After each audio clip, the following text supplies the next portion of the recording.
అందరికీ నమస్కారం. మనం ఎలక్షన్స్ ముందు కూడా ఇదే ప్రెస్ మీట్ జరిగింది. అప్పుడు కూడా నేను వైఎస్ఆర్సీపీ ప్రభుత్వం హయాంలో వాళ్ళ అధికారంలో ఉన్నప్పుడు చేసినటువంటి తప్పులను కూడా నేను మీకు చెప్పాను. 145 నుంచి 160 సీట్లు వస్తాయని చెప్పాను. అలానే ఇంకొక 4 గెలుపు ఒక 164 వచ్చినాయి. వాళ్ళకు 11 వచ్చి ఓడిపోయినారు. ఆ రోజు కూడా నేను ప్రతిదీ నిలదీశా. ఎలక్షన్స్ ముందు కూడా ఎలక్షన్ అయిన తర్వాత కౌంటింగ్ అయిన తర్వాత అంటే ఒక ధైర్యం ఉంటుంది. ఒక అధికారంలో ఉన్న ఒక పార్టీని ప్రశ్నించాలన్నా ఎదిరించాలన్నా గెలిచిపోయిన తర్వాత అయితే అంతకుముందు అధికారులు ఉండే వాళ్ళని ప్రశ్నించడం ఓకే. ఏమీ లేనప్పుడు కూడా నేను ఏమాత్రం భయపడకుండా జగన్మోహన్ రెడ్డి అవినీతి అరాచకాల్ని దౌర్జన్యాల్ని గ్రూపు రాజకీయాల్ని గురించి కూడా తిరుమల గురించి కూడా నేను ఏమాత్రం భయపడకుండా నాకు ప్రాణాపాయ స్థితి ఉన్నా నాకు థ్రెట్ ఉన్నా కూడా నేను ఏమాత్రం తగ్గలేదని మీ అందరికీ తెలుసు. కాబట్టి నేను ఏది మాట్లాడదలుచుకున్నా నీతి నిజాయితీగా మాట్లాడతాను తప్ప ఏదో స్వలాభం కోసమో సొంతంగా ఏదో దాంట్లో నేను లాగాలనో మాత్రం కాదు. నేను ఎప్పుడూ రాజకీయాల్లో లేను. వన్స్ జగన్మోహన్ రెడ్డి ప్రభుత్వాన్ని గమనించిన తర్వాత నాలాంటి ఒక వ్యక్తి కూడా మాట్లాడకపోతే ఎలాగా అని ధైర్యం చేసి మాట్లాడాను. సో ఈరోజు టీడీపీ కూటమి 164 సీట్లు వచ్చినందుకు ఈరోజు ఆంధ్రప్రదేశ్ మొత్తం గర్వంగా చెప్పుకుంటుంది, గర్వంగా అనుకుంటుంది, కూడా గర్వపడుతుంది. సో ఈరోజు ముఖ్యంగా నేను చెప్పే ఫస్ట్ పాయింట్ ఏంటంటే ఈరోజు అర్హత ఉన్న అర్హులైన ప్రతి ఒక్కరికి 7,000 రూపాయలు పెన్షన్ డబ్బులు వాళ్ళ చేతికి ఇవ్వడం జరిగింది. ఈరోజు ఎంపీలు కానీ క్యాబినెట్ మినిస్టర్లు కానీ ఎమ్మెల్యేలు శాసనసభ్యులు కానీ అందరూ కూడా ప్రజల్లోకి వెళ్ళి చైతన్యపరుస్తూ వాళ్ళ ఆనందాన్ని ఇస్తూ వాళ్ళకి భరోసానిస్తూ 7,000 రూపాయలు పెన్షన్ కొడాలి నాని కానీ పేరు నాని కానీ మా నెల్లూరుడు అనిల్ కుమార్ యాదవ్ కానీ గెలవగానే 1వ తారీఖు కూడా రాలా, గెలవగానే మీరు అది ఇవ్వండి చూద్దాం అన్నారు.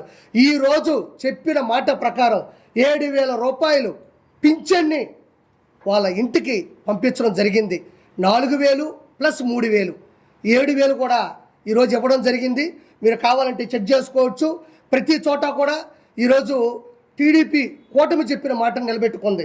కాబట్టి నాకు ఇంకా చాలా సంతోషంగా ఉంది ఆ పార్టీ తరపున నిలబడినందుకు. కాబట్టి ఇంకోటి ఏంటంటే రానున్నటువంటి రోజుల్లో కూడా ఏదైతే మేనిఫెస్టో ఉందో వాటిల్లో కూడా 100%కి 100% కూడా నెరవేర్చబోతున్నారు. పేద ప్రజలు, బడుగు బలహీన మైనారిటీ ప్రజలు కూడా వాళ్ళు సమాజంలో తలెత్తుకొని తిరిగేటట్లుగా కూడా టీడీపీ ప్రభుత్వం చేకూరుస్తుంది.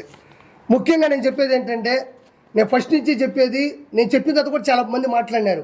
తిరుమల తిరుపతి దేవస్థానం టీటీడీలో పైన తిరుమల కొండ మీద అవినీతి జరుగుతుంది, అక్కడ దౌర్జన్యం జరుగుతుంది అని నేను ఫస్ట్ నుంచి చెప్తానే ఉండా. అందులో ఒక మచ్చు తునక మనం తీసుకున్నట్లయితే ఇలా చూడండి. ఇది నగిరి శాసనసభ్యురాలు పర్యాటక శాఖ మంత్రిగా కూడా చేసినటువంటి ఆర్కే రోజా. ఈవిడిది ఒక్కసారి మనం గమనించినట్లయితే చూడండి. Shrimati RK Roja member of legislative అసెంబ్లీలో ఈవిడ 2021 11/30 20 మందికి విఐపి బ్రేక్ దర్శనాలు ఇచ్చింది. 20 మందికి విఐపి బ్రేక్ దర్శనాలు ఇచ్చింది. కావాలంటే ఒకసారి నేను ప్రింట్ తీసుకున్నా, అంటే అధికారికంగా రిలీజ్ చేసిన దాన్ని కొండ మీద నుంచి వచ్చిన ఒక పేపర్ని నేను ప్రింట్ తీసుకున్నా. మీరు మామూలుగా గూగుల్లోకి వెళ్ళి సెర్చ్ చేసినా కూడా ఇది దొరుకుతుంది. 20 మందికి M Srinivas Chakravarthi, K Ashok Goud, N Rammohan, R Lakshman Perumal, ఈయన చెన్నై అనుకుంటా. మార్నింగ్ విఐపి బ్రేక్ దర్శనం on 1/12/2021 following by below names and family members. కింద ఆవిడ సంతకం పెట్టినటువంటి ఈ పేపరు. ఇంకొకటి ఏంటంటేనండి పెద్దిరెడ్డి రామచంద్రారెడ్డి, ఈయన ఏకంగా తిరుమల తిరుపతి దేవస్థానంలో విఐపి బ్రేక్ దర్శనాల్ని 58 మందిని పంపించాడు ఒకటే రోజు. 58 మందిని ఒకే రోజు విఐపి బ్రేక్ దర్శనానికి పంపించినాడు. చూసుకోండి ఒకసారి. కావాలంటే ఈ డేట్ కూడా చెప్తా. 2024 2వ నెల 12వ తారీఖు doctor P Ramachandra Reddy MA PhD.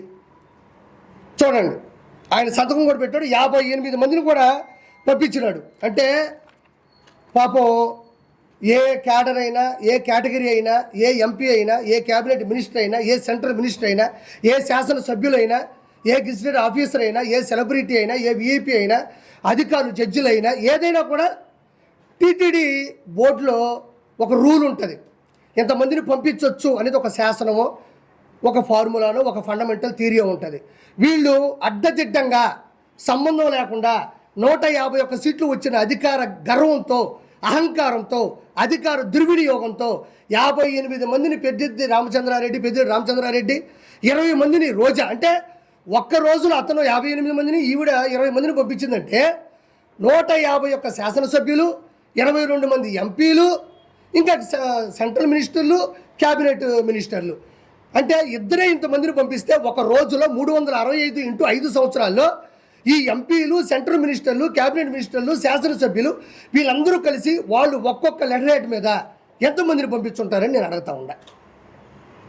ఒక రోజులో 20 వీపీ బ్రేక్ దేశాలు పంపిస్తే, ఒక పెద్దిరెడ్డి రామచంద్రారెడ్డి 58 మందిని పంపిస్తే ఒక్క రోజులో అలా 365 ఇంటూ 5 ఉన్న ఈ 100 రోజుల్లో ఒక్కొక్కరు శాసనసభ్యులు వీళ్ళందరూ ఎంతమందిని పంపించారో ఒకసారి ఆలోచించండి. ఇదంతా ఎందుకు చెప్తున్నానంటే, పోయినారు, దేవుని దర్శించుకున్నారు, అయిపోయింది. కానీ ముఖ్యంగా గమనించాల్సింది ఏంటంటే, ఇక్కడ సామాన్య భక్తులు తిరుపతి నుంచి తిరుమల కొండకి నడుచుకుంటూ వస్తారు. సర్వదర్శనం అని ఉంటుంది. క్యూ లైన్లోకి వెళ్ళిపోతారు, అక్కడి నుంచి కంపార్ట్మెంట్లోకి వెళ్తారు, ఆ నుంచి దర్శనానికి వెళ్తారు, ఆ తర్వాత బయటకు వచ్చి లడ్డు తీసుకుంటారు. అది అందరూ తెలిసిందే. కానీ కొన్ని లక్షల మంది, కోట్ల మంది కింద నుంచి నడుచుకొచ్చే సామాన్య భక్తులు, డబ్బులు లేని వాళ్ళు, నిజమైన దైవభక్తి కలిగిన వాళ్ళు, మాకెలా వీపీ దర్శనాలు వద్దు, మేము డైరెక్ట్గా దేవుణ్ణే చూడాలనుకుంటున్నాం, అది కదా నిజమైన భక్తి అనుకునే వాళ్ళు కూడా పైనుంచి, అదే కింద నుంచి పైకి వచ్చి క్యూ లైన్లోకి వెళ్తారు. ఈ క్యూ లైన్లోకి వస్తారు, కంపార్ట్మెంట్లోకి వెళ్తారు, దర్శనానికి వెళ్తారు. ఇక్కడ ప్రాబ్లం ఏంటంటే, వీఐపీ బ్రేక్ దర్శనం ఇవ్వడం వల్ల ఎక్కడికక్కడ క్యూ లైన్ ఆగిపోద్ది. వీళ్ళు పోతారు, వీళ్ళ హారతలు, వీళ్ళ పట్టింపులు, ఇంకా దగ్గరకు తీసుకెళ్ళడం, దేవుడితో మాట్లాడతామని చెప్పడం. దేవుడే మాట్లాడటం అది వేరే విషయం. నీతి, నిజాయితీ, భక్తి, శ్రద్ధ ఉంటే దేవుడు మనకు ఆశీస్సులు ఇస్తాడు. అధికారం, అహంకారం, రౌడీయిజం, మంది మార్బలం, అక్రమ ఆస్తులు ఉంటే జగనన్న ప్రసన్నం అవుతాడు, జగనన్న కనబడతాడు, జగనన్న దర్శనం ఇస్తాడు. వెంకటేశ్వర స్వామి కాదు. భక్తి శ్రద్ధతో వెళ్తే వెంకటేశ్వర స్వామి మంచిగా ఆశీస్సులు ఇస్తాడు. ఈ విధంగా అధికార దుర్వినియోగం వెళ్తే ఆకారం ఉంటుంది తప్ప ఆశీస్సులు ఉండవు. ఈ విధంగా కొన్ని వందల మందిని వీపీ బ్రేక్ చేసడానికి వెళ్ళి సామాన్య ప్రజలందరూ కూడా క్యూ లైన్లో ఆగిపోయినారు. వాళ్ళు కదలాలి కదా, ఇక్కడ క్యూ లైన్ కదలాలా, క్యూలోకి వెళ్తే కంపార్ట్మెంట్లకు కదలాలా, కంపార్ట్మెంట్లకు వెళ్తే దర్శనం కదలాలా, దర్శనం కదిలితే లడ్డు తీసుకోవాలా, లడ్డు తీసుకుంటే కిందకి రావాలా. వీటి వల్ల ఎంత ట్రాఫిక్ జామ్ క్యూ లైన్లో జరుగుతుంటుందో ఒకసారి ఆలోచించండి. ఎంతమంది, ఇంకో మాట చెప్తున్నా, మీరు చర్లపల్లిలో జైలు చూస్తుంటారు, చెంచులగూడలో జైలు చూస్తుంటారు, నెల్లూరులో చూస్తుంటారు, రాజమండ్రిలో చూస్తుంటారు, అండమాన్ నికోబార్లో చూస్తుంటారు. కానీ 2019 నుంచి 2024లో తిరుమల కొండ మీద జైలును చూశారా? ప్రజలు, భక్తులు చూశారు. క్యూ లైన్ కూడా లోపల బానిచ్చేసి డోర్లు వేసేసి ఏమాత్రం మంచినీటి సదుపాయం లేకుండా చేయడం, ఏమాత్రం అన్నప్రసాదం పొంగల్ కావచ్చు, లేకపోతే సాంబార్ అన్నం కావచ్చు లేకుండా చేయడం, ఏమాత్రం మజ్జిగ లేకుండా చేయడం. అంటే ఇక లోపలికి వెళ్తారు, పిల్ల జల్లా ఉంటారు, ముసలాళ్ళు ఉంటారు, థైరాయిడ్ పేషెంట్లు ఉంటారు, షుగర్ ఉంటుంది, బీపీ ఉంటుంది, కొంతమందికి ఆస్మా ఉంటుంది, కలుదిరి పడిపోతూ ఉంటాయి. లోపల పోతే కనీసం ఫ్యాన్లు కూడా తిరగనీయకుండా చేశారు. ఇలా లోపలికి వెళ్ళిన వాళ్ళని జైల్లో ఉన్న ట్రీట్మెంట్ కాదా ఇది? తిరుమల తిరుపతి కొండ మీద వెంకటేశ్వర ఆశీస్సుల కోసం వచ్చిన వాళ్ళకి జైలు జీవితాన్ని కొన్ని కోట్ల మంది ఈ 5 సంవత్సరాల కాలంలో అనుభవించారు. చాలామంది చెప్తారు, యూట్యూబ్లో మీరే చూడండి, నేను చెప్పడం కాదు, ఇది నా స్వార్థం కాదు. మీరు తొంగి చూస్తే లోపల ఫ్యాన్లు లేవు, తినడానికి తిండి లేదు, బయటికి రావడానికి దారి లేదు. అంటే ఇదేంటి జైలు జీవితం అంట. జైలు ఎంతకన్నా బాగా బతుకుతారు. కంపార్ట్మెంట్లోకి వెళ్తే కూడా మినిమం సౌలభ్యాలు, మినిమం సౌకర్యాలు కూడా అక్కడ అందరి పరిస్థితులు వచ్చినాయి. అంటే లోపలికి వెళ్తే ఇంక అలానే పడుండిపోవాలి, ఎప్పుడు వెళ్తే అప్పుడు ఉండాలా, పోయేవాళ్ళు పోతూ ఉంటారు, వచ్చేవాళ్ళు వస్తూ ఉంటారు. మొత్తానికి మెంటల్ టెన్షన్, ఆడవాళ్ళు ఉంటారు పాపం, వాళ్ళు ఇంకా ఎట్లా కదలని పరిస్థితికి వచ్చేసింది. అంటే జైలు జీవితాన్ని దాని మీద చూపించినటువంటి ఘనత ఓన్లీ జగన్మోహన్ రెడ్డిది మాత్రమే. తర్వాత వచ్చేసి ఆయన చేసిన వాటిలో ఇంత అరాచకం పైన మళ్ళీ చెప్తున్నా ఏమనుకోవద్దు.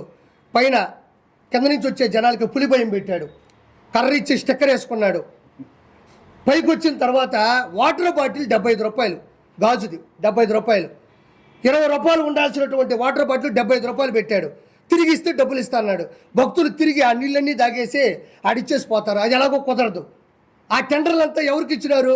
ఆ గాజువి, ఆ వాటరు పెద్దిరెడ్డి రామచంద్రారెడ్డి, భువన కరుణాకర్ రెడ్డి, వైవి సుబ్బారెడ్డి వీళ్ళకి ఇచ్చుకున్నారు.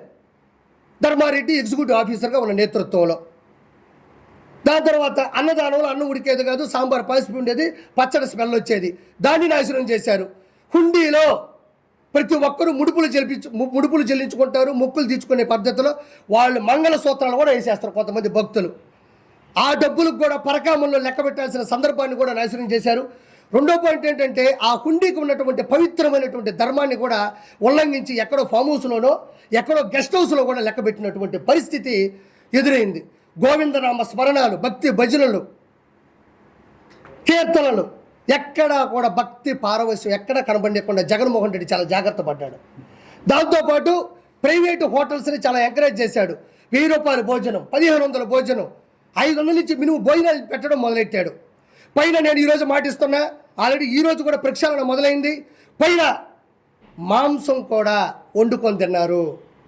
మాంసాన్ని కూడా ఈ వైఎస్ఆర్సీపీ గవర్నమెంట్లో ఉన్న ప్రతినిధులు అధికారాన్ని దుర్వినియోగం చేస్తూ దేవుణ్ణి కించపరుస్తూ పైన నాన్ వెజ్ కూడా తిన్నారు. దాంతోపాటు మద్యాన్ని కూడా అమ్మారు. గ్రూపు రాజకీయాలు చేశారు, రియల్ ఎస్టేట్ చేశారు, పైన దందాలు చేశారు. పైన ఉన్న కొండని కొత్త వెంకటేశ్వర స్వామి ఉన్నటువంటి ప్రదేశం మాత్రమే వెంకటేశ్వర స్వామి ఉన్నాడు, మిగతా అన్నీ కూడా వ్యాపారం చేసేశారు. మొత్తం కూడా తిరుమల తిరుపతికి సంబంధించిన కొండని మొత్తం శేషాచల అడవుల్లో ఉన్న ఎర్రచందనం మొత్తాన్ని తరలించారు. 100 కోట్ల టెండర్లు వేసి ఆల్రెడీ ఉన్నటువంటి భవనాల్ని కూల్చి శిథిల వ్యవస్థకు చేసి వాటి ప్లేసులో కావాలని నాసిరకమైన కొత్త కట్టడాలు కట్టి ఈరోజు వాళ్ళల్లో వాళ్ళు డబ్బులు సంపాదించుకున్నటువంటి పరిస్థితి తిరుమల తిరుపతి దేవస్థానంలో ఉంది. పురోహితులు భయపడ్డారు. లడ్డూ ప్రసాదం, మనం తినే లడ్డూ ప్రసాదం మీ అందరికీ తెలుసు. మనం చిన్నప్పుడు లడ్డు ఎత్తుకెళ్తే ఊరు వాసన వచ్చేది. ఆ లడ్డు వాడు ఎత్తుకెళ్తుంటే కోహు నీరు వజ్రం కన్నా చాలా అద్భుతమైంది, అద్వితీయమైందని ఫీల్ అయిపోయి వెళ్తే ఊర్లో అడుక్కునేవాళ్ళు, ఒరే నాకు కొంచెం బెటర్ రే, ఒరే నాకు వచ్చి అనేవాళ్ళు. ఈరోజు అదే లడ్డు 2 రోజులు పోతే ఇట్ట ఇడిపోతుంది, బాంబ్ బ్లాస్ట్ అయినట్టు విడిపోతుంది. అది యాడ నెయ్యి ఉంది, యాడ ఫార్ములా ఉంది, యాడ విశిష్టత ఉంది, ఎక్కడ గుడి మీద పవిత్రత ఉంది. అన్యమతం యొక్క ప్రచారాన్ని విచ్చలవిడిగా చేశారు. అన్యమత ప్రచారం. నేనేమి ముస్లిమ్స్ని తక్కువ అంటోలే, నేనేమి క్రిస్టియన్స్ని తక్కువ చేయడంలే. ఎవరి మతం వాళ్ళకు గొప్పది, ఎవరి మతం వాళ్ళు కాపాడుకోవాలని మాత్రమే చెప్తున్నా.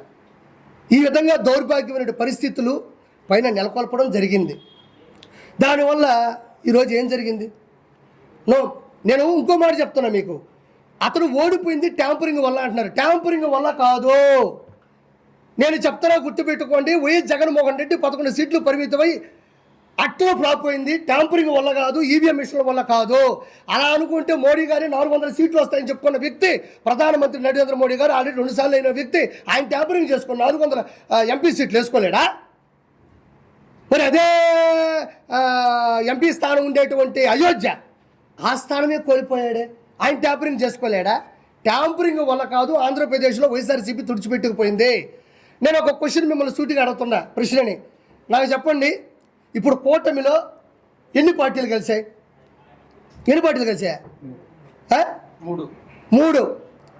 ముగ్గురు. చంద్రబాబు నాయుడు గారు, పవన్ కళ్యాణ్ గారు, పురంధరేశ్వర గారు, అదే మోడీ గారు. ముగ్గురు కాదు, 4వ వ్యక్తి కూడా పొత్తు పెట్టుకున్నాడు. ఆయన ఎవరో కాదు, వెంకటేశ్వర స్వామి. 4 వ్యక్తులు 2024 ఆంధ్రప్రదేశ్ ఎన్నికల్లో 4 పొత్తు పెట్టుకున్నారు. అందులో 4వ వ్యక్తి ఎవరో కాదు, వెంకటేశ్వర స్వామి. ఈడున్నాడంటే ఆంధ్రప్రదేశ్ని సర్వనాశనం చేస్తున్నాడు, దాంతోపాటు నాకున్న విశిష్టత తగ్గిస్తున్నాడు. వీడు ఎక్కడ ఆగేటట్టు లేడని ఎవ్వరికీ తెలియకుండా వెంకటేశ్వర స్వామి మీరు గమనించుంటారు. అన్నమయ్య సినిమాలో మన సుమన్ గారు వెంకటేశ్వర స్వామి నాగార్జున గారి పెళ్ళికి వచ్చి పలకేం వస్తాడా? దగ్గర వచ్చి పెళ్లి చేస్తాడా? ఎందుకు వచ్చాడు? అతని కీర్తనలు, అతని భజనలు, అతని భక్తి పారవస్యం, అబ్బా ఇలాంటి ఒక వ్యక్తి మనల్ని ఇంత హుందాతనంగా పొగడుతుంటే ఆ వ్యక్తికి పెళ్లి చేసి నాకు బాధ్యతను ఆయన దూరి పెళ్లి చేసి అన్నీ మోసి తాళి కట్టించేసి పోతాడు. రెండోసారి వచ్చాడు జగన్మోహన్ రెడ్డి ప్రభుత్వంలో. రెండోసారి ఎందుకు వచ్చాడంటే అతనేమో తలపాక అన్నమయ్య గొప్పోడు, ఇతనేమో పూర్తి ఆపోజిట్గా ఉన్నాడు. ఈడు గారు వచ్చాడంటే ఆంధ్రప్రదేశ్ని సర్వనాశనం చేస్తాడని ఆయనగా ప్రజల రూపంలో వచ్చి ప్రజల్లోకి దూరి వాళ్ళకి అర్థమయ్యేలా చేసి ఈరోజు 4వ పొత్తు రూపంలో వచ్చి జగన్మోహన్ రెడ్డిని చిత్తు చేశాడు. ప్రతి మీటింగ్లోనూ పక్కన వెంకటేశ్వర స్వామి కూర్చోన్నాడు. అది ఎవరో గమనించలేదు అంతే. అది నేను చెప్తుండా, ఇది నిజాయితీగా జరిగింది. వెంకటేశ్వర స్వామి, గోవిందుడు, శ్రీనివాసుడు, ఏడుకొండలవాడు పొత్తులో భాగంగా ప్రతి విషయంలో తలదూర్చాడు. ఈరోజు 164 సీట్లు నేను ఆ రోజు కూడా చెప్పా. వెంకటేశ్వర స్వామితో పెట్టుకోవడం, కలియుగ దైవంతో పెట్టుకోవడం ఎగిస్తంతే 11 సీట్లు వచ్చినాయి. ఈరోజు ఆ 11 కూడా కాళ్ళు పట్టుకోండి, మేము వచ్చేస్తాం సార్, మేము వచ్చేస్తాం సార్, మేము వచ్చేస్తాం సార్ అని వాళ్ళు ఆలోచిస్తున్నారు. తీసుకోవాలా వద్దా, మంచోళ్ళ చెడ్డోళ్ళ, మళ్ళీ ఇదేంది అని ఆలోచిస్తున్నారు అంతే. ఇంత జరగడానికి రీజన్ ఏంది? కలియుగ దైవంతో పెట్టుకున్నాడు. చిరంజీవి లాంటి పెద్ద వ్యక్తి దగ్గర దండం పెట్టుకున్నాడు. గంజాయి అమ్మినాడు. నెల్లూరులో పలు చోట్ల కూడా అతను గంజాయి అమ్మడం జరిగింది. ఇది మెగా టీసీ ఎట్టపోయింది, అక్రమ దందాలు, ఇసుక దందాలు ఇవన్నీ ఎట్టపోయినాయి. అన్ని అరాచకాలు చేసినాడు. ఈరోజు వచ్చేసి మొన్న ఏదో మాట మాట్లాడుతుంటే నవ్వు వచ్చింది నాకు. అవ్వాతాతలకు ఇచ్చిన డబ్బులు ఎట్టపోయినాయో అన్నాడు.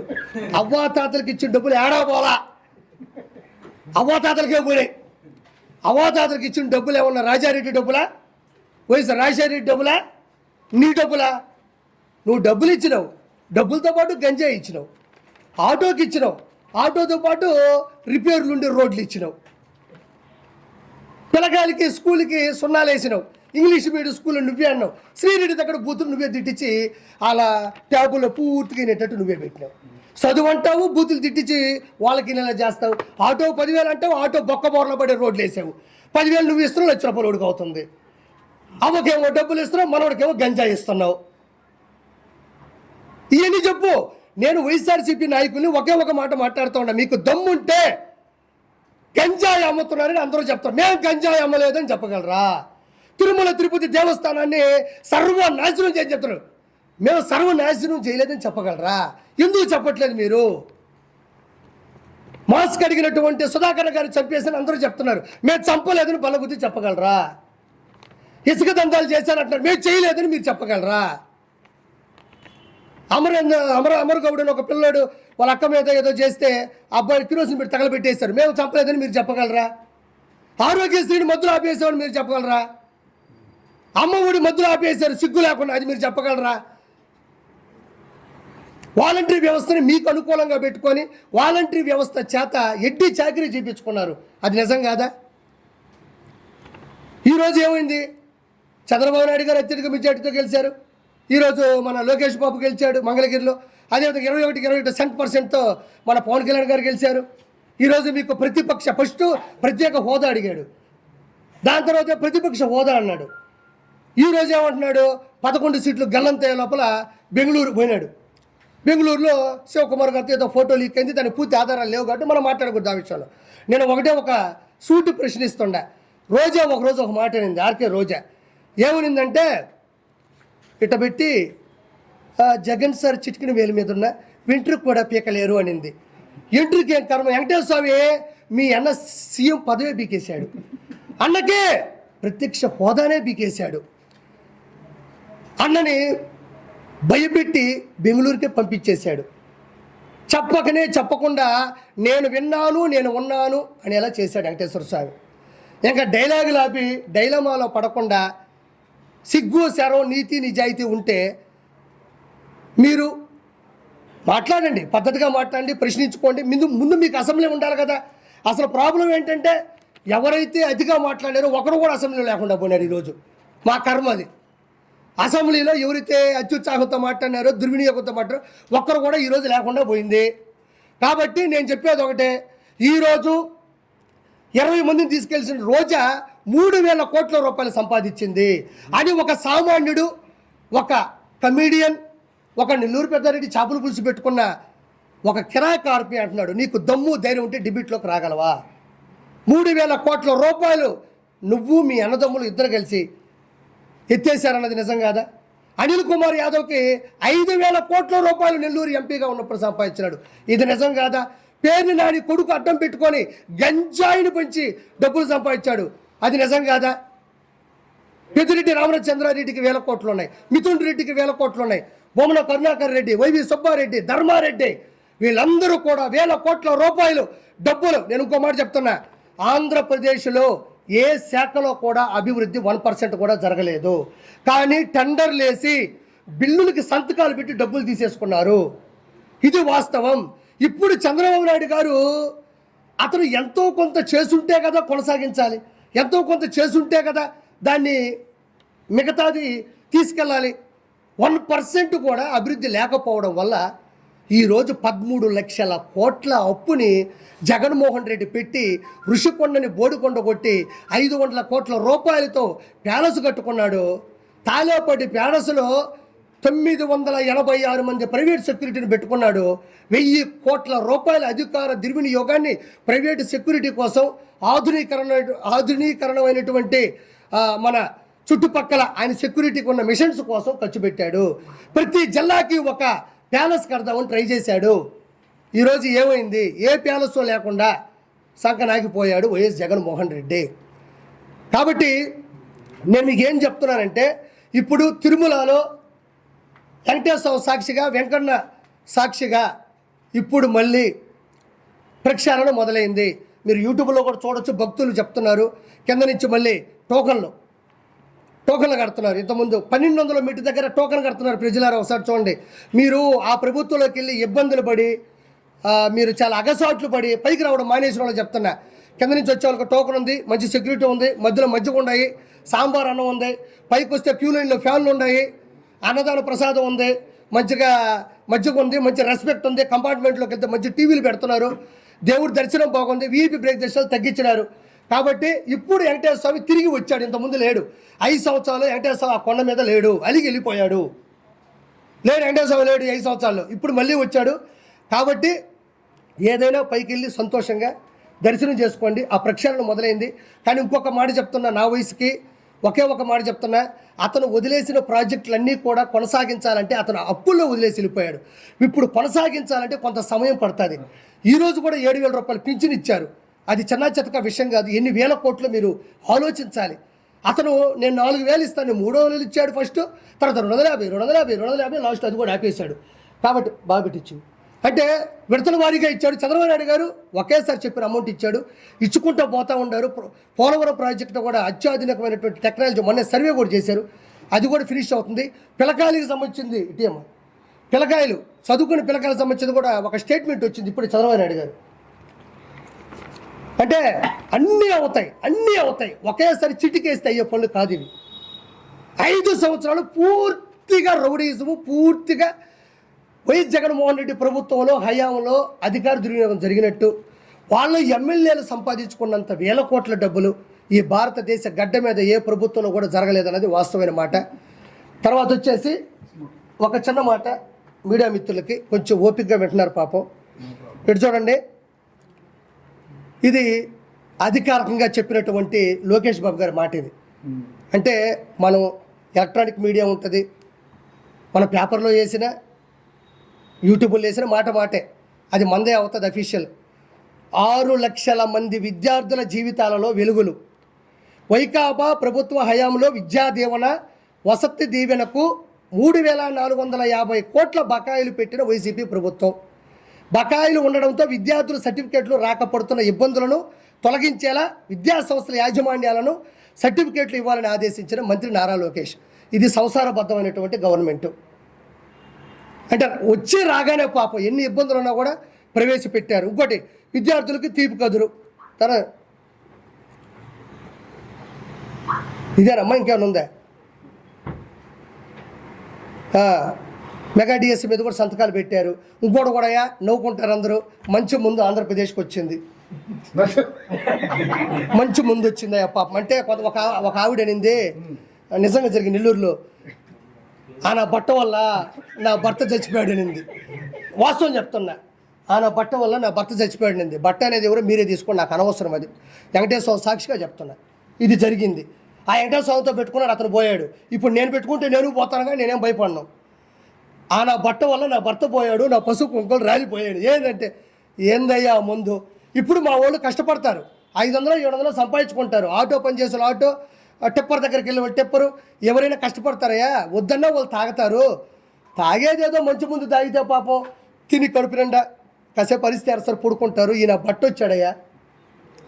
అసలు మొత్తం కిడ్నీలు, ఆ లివర్లు మొత్తం అంతా చెడిపోయి వాళ్ళంతా పిచ్చెక్కిపోయి వాళ్ళకి అర్థం కాని రీతిలో ప్రవర్తించాడు. నాకు ఈ చిన్న వయసులో నా భర్త చచ్చిపోయాడు నా బట్ట వల్ల. నేను ఈరోజు భగవంతుడి దయ వల్ల మంచి ముందు, అంటే ప్రతి కల్చర్లో ఇది ఒక భాగం. జగన్మోహన్ రెడ్డి లాగా నేను సంపూర్ణ మద్యపాన నిషేధం చేస్తా అని చెప్పి అందరికీ ఎడ్డిమడ్డి మందు పోసే పాపం వాళ్ళని నాశనం చేయలే. చెప్పినారు, మంచి ముందు తీసుకొస్తున్నారు. ఈరోజు బ్రహ్మాండంగా కింగ్ఫిషర్ బీర్ వచ్చింది, రాయల్ ఛాలెంజ్ వచ్చింది, మంచిగా బ్రాండ్లు వచ్చినాయి దేవుడి దేవ వల్ల. అంటే మరి దేవుడి దగ్గరికి వెళ్ళకుండా దేవుడి దేవ వల్ల మంచి బ్రాండ్లు వచ్చినాయి. కాబట్టి ప్రక్షాళన మొదలైంది. మంచి విధి విధానాలు కూడా అక్కడ మొదలైపోయినాయి. మర్చిపోయినా మా రవి అన్న మంచి, థ్యాంక్ యూ సో మచ్. ఈరోజు రెండు విషయాలు చెప్తాను అన్నయ్య. 2 విషయాలు గొప్ప ఏంటంటే, జగన్మోహన్ రెడ్డికి కడుపు నిండా అన్నం తిన్నా ఒప్పదు, జగన్మోహన్ రెడ్డికి మంచి ఇల్లున్నా ఒప్పదు. ఎందుకంటే టిట్కో ఇల్లు 2,62,000 టిట్కో ఇళ్ళను పూర్తి చేసి టీడీపీ గవర్నమెంట్ హయాంలో చేసి ఇస్తే, ఆ మనిషి లక్షల ఇళ్ళని ఒక్క రూపాయి కూడా మళ్ళీ ఖర్చు పెట్టకుండా ఉన్న వాటిని రంగులు 300 కోట్ల రూపాయల్ని ప్రభుత్వ కార్యాలయాలకి, ఇలా టిట్కో ఇళ్ళకి 300 కోట్ల రూపాయలు పార్టీ జెండా రంగునేసి వాటి అలా వదిలేశాడు. కానీ ఒక్క టిట్కో ఇళ్ళను కూడా ఎక్కడ ఇస్తే టీడీపీ గవర్నమెంట్కి, చంద్రబాబు నాయుడుకి మంచి పేరు వస్తుందని భయపడి ఓర్వలేక, ఓర్చుకోలేక, స్టాలిన్ని చూసి నేర్చుకోలేక ఆ మనిషి అధికార దుర్వినియోగం, అహంకారంతో అన్ని ఇళ్ళను వదిలేసి నేను వెళ్ళాను నెల్లూరుకి. చూస్తే మీకు నమ్మరన్నా, కళ్ళల్లో నీళ్ళు తిరిగిపోయినాయి. 500 రూపాయలు పెట్టి కొన్ని 100 మంది పేదవాళ్ళు ఇచ్చుంటే ఆ ఇళ్లలో కండోమ్ ప్యాకెట్లు, ఆ ఇళ్లలో బీరు బాటిళ్ళు, ఆ ఇళ్లలో కత్తులు, కటార్లు, పావులు, జర్రులు. అంటే వైఎస్ఆర్సీపీకి దౌర్జన్యానికి, రౌడీజాలకి అడ్డాలుగా వాడుకున్నారు తప్ప టిట్కో ఇళ్ళని ఒక్కరికి కూడా ఇచ్చిన పాపం లేదు. అక్కడ ఎన్ని కిడ్నాపులు జరిగాయో, ఎంతమందిని చంపేశారో, ఎవరిని కొట్టారో అనేది ఒక్కటి కూడా చెయ్యకపోగా అక్కడ గోళ్ళన్నీ మళ్ళీ పగిలిపోయినాయి, అక్కడుండే గ్లాసులన్నీ మొత్తం పగిలిపోయినాయి, అవి కూడా పోయినాయి. 2వ పాయింట్, అన్న రవీణ చెప్పినట్టు అన్నా క్యాంటీన్లు కొన్ని వందల క్యాంటీన్ని పట్టణాభివృద్ధిలో, పట్టణంలో పెడితే, కొన్ని వందల క్యాంటీన్ని పట్టణాల్లో పెడితే వాటిని ఉన్న పొలంగా, అంటే పేదవాడు 5 రూపాయలకి మంచి భోజనం, టిఫిను, రాత్రి అన్నం. చంద్రబాబు నాయుడు గారిది ఏంటంటే అన్నం బాగుండాలా, తిన్నంత పెట్టండి, ప్లేట్ మిల్చాను, తిన్నంత ఉండాలా, సరిపోవాలా, శుచి శుభ్రత ఉండాలా, మన ఇళ్ళలో ఎడతింటాం అట్టే పెట్టాలా, పొగలు కక్కుతూ ఉండాలా. ఇది ఎన్టీ రామారావు గారి ధ్యేయం అంట. ఏ పేదవాడు మంచి భోజనం లేకుండా కడుపు ఆకలితో చచ్చిపోకూడదన్న ధ్యేయంతో పుడితే అన్నిటిని పగలగొట్టి, అన్నిటిని విసిరేసి సచివాలయాలుగా, బరిలు కొట్టాలుగా, కొన్ని మళ్ళీ వైఎస్ఆర్సీపీ అడ్డాలుగా, కొన్ని కూల్చివేత చేసి ఈరోజు అన్నా క్యాంటీన్లు మొత్తం కొన్ని 100 కోట్ల రూపాయలని దుర్వినియోగం చేశాడు. అక్కడేమో లక్షల కోట్లు టిట్కో ఇల్లు డబ్బులు నాశనం చేశాడు. ఇప్పుడు మళ్ళీ చెప్పిన వెంటనే చిత్తూరులో మన జగన్మోహన్ నాయుడు, జగన్ అంటే ఆ జగన్ కాదయ్యా, ఇతను మంచోడే, నా స్నేహితుడే, జగన్మోహన్ నాయుడు అని చిత్తూరు ఎమ్మెల్యేగా గెలిచాడు భారీ మెజార్టీతో, విజయానంద రెడ్డి మీద, గంజాయి మీద గెలిచాడు, గంజాయి విజయానంద రెడ్డి మీద. అతను ఓపెన్ చేశాడు, మంచి భోజనం, మంచి టిఫిన్ పెడుతున్నాడు. నారాయణ గారు కూడా ఇప్పుడు ఒకటి ఓపెన్ చేస్తారు. ఈ విధంగా 300 నుంచి 400 వరకు, నా దేశం వరకు అన్ని పట్టణాల్లో కూడా, అన్ని టౌన్లో కూడా మొత్తానికి రెడీ అవుతున్నాయి. మొత్తానికి ప్రక్షాళన జరిగింది, మొత్తానికి మంచి గవర్నమెంట్ వచ్చింది. నేను వీళ్ళందరూ కూడా కోరుకునేది అంటే, ఆ వెంకటేశ్వర స్వామి సాక్షిగా చంద్రబాబు నాయుడు గారు కానీ, లోకేష్ బాబు గారు కానీ, వీళ్ళందరూ కూడా ఏమాత్రం ఇగో లేకుండా, ఏమాత్రం కల్తీ లేకుండా, ఏమాత్రం బూతులు లేకుండా, వీళ్ళందరూ చాలా స్వచ్ఛందంగా, చాలా స్వేచ్ఛగా రాజకీయం చేస్తున్నారు. కాబట్టి రానున్న రోజుల్లో యువతకు కానీ, వృద్ధులకు కానీ, చిన్నపిల్లలకు కానీ, పెళ్లి చేసుకున్న అందరికి కూడా మంచి సదుపాయాలు ఉంటాయి. ఆ వెంకన్న సాక్షిగా ఈ ఆంధ్ర రాష్ట్రం మంచి అభివృద్ధిలో కల మనస్ఫూర్తి కోరుకుంటున్నాను. మీ సపోర్టు నాకు ఇప్పటి నుంచి కాదు, ఎప్పటి నుంచో ఉంది.